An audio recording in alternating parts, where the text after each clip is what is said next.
Hi friends, இன்றைக்கி நம்ம ரொம்பவே சுவையாக மாங்காய் தொக்கு எப்படி செய்கிறதுன்னு தாங்க பார்க்க போகிறோம். இதுக்கு நான் ஒரு மாங்காய் எடுத்து மேல் தோல்லாம் சீவிட்டு கேரட் செய்கிற பலகையில் இந்த மாதிரி சீவி வச்சுருக்காங்க. இது இப்போ எப்படி செய்கிறதுன்னு பார்க்கலாம் வாங்க. இப்போ இதுக்கு ஒரு பொடி ரெடி பண்ண போகிறோங்க. அதுக்கு நான் 1 ஸ்பூன் கடுகு, 3/4 ஸ்பூன் வெந்தயம் எடுத்திருக்கேன். இப்போ இதில் சேர்த்துக்கிட்டு இதுக்கு ஒரு புளியாமட்டு சோடு நான் கட்டி பெருங்காயம் சேர்த்துறேன். கட்டி பெருங்காயம் இல்லை அப்படின்னா தூள் பெருங்காயம் கூட நம்ம லாஸ்ட்டாக சேர்த்துக்கலாம்.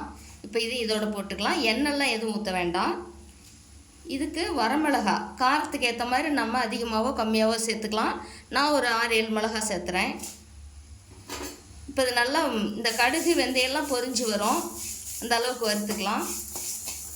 அடுப்பை சன்னமாக வச்சுக்கலாம்.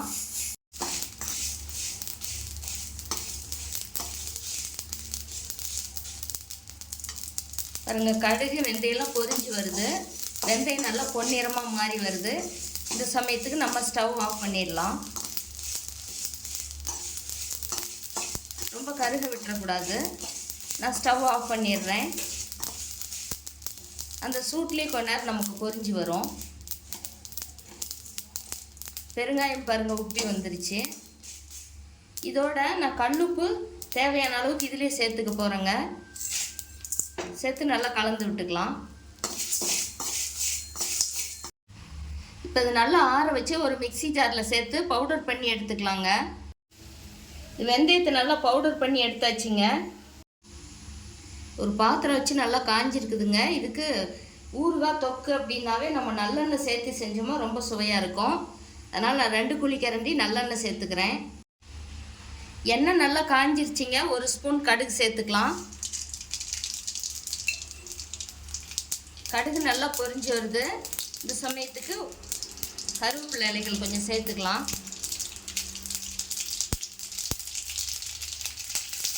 சேர்த்துட்டு துருவி வச்ச மாங்காய் இதோடு சேர்த்துக்கலாம்.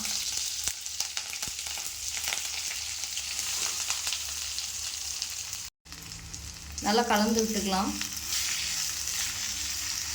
நம்ம மிளகா போடலை அப்படின்னா இந்த டைமுக்கு இதில் மிளகாத்தூள் சேர்த்துக்கலாம். நம்ம மிளகா போடுறதுனால நான் அதை பவுடர் பண்ணி வச்சுருக்கிறேன், அதை சேர்த்துக்க போகிறோம். இது மாங்காய் ஓரளவுக்கு வதங்கி வந்துருச்சுங்க. உங்களுக்கு நல்ல கலராக வேணும்னா நீங்கள் காஷ்மீரி மிளகாய் தூள் சேர்த்துக்கலாம். நான் அது சேர்த்தலை. ஆனால் இதுக்கு நல்லெண்ணெய் கொஞ்சம் அதிகம் தேவைப்படுங்க. நம்ம 2 குழிக்கரண்டி எண்ணெய் ஊற்றணும். பாருங்கள், எண்ணெய் எல்லாமே இழுத்துருச்சு. இது மாங்காய் ஓரளவுக்கு நல்லா வதங்கி வந்துருச்சு. இந்த சமயத்துக்கு நம்ம பவுடர் பண்ணி வச்சுருக்கிற இந்த பொடி இதோட சேர்த்துக்கலாம். சேர்த்து நல்லா கலந்து விட்டுக்கலாம். மாங்காய் தொக்கு ரெடி ஆகிடுச்சிங்க.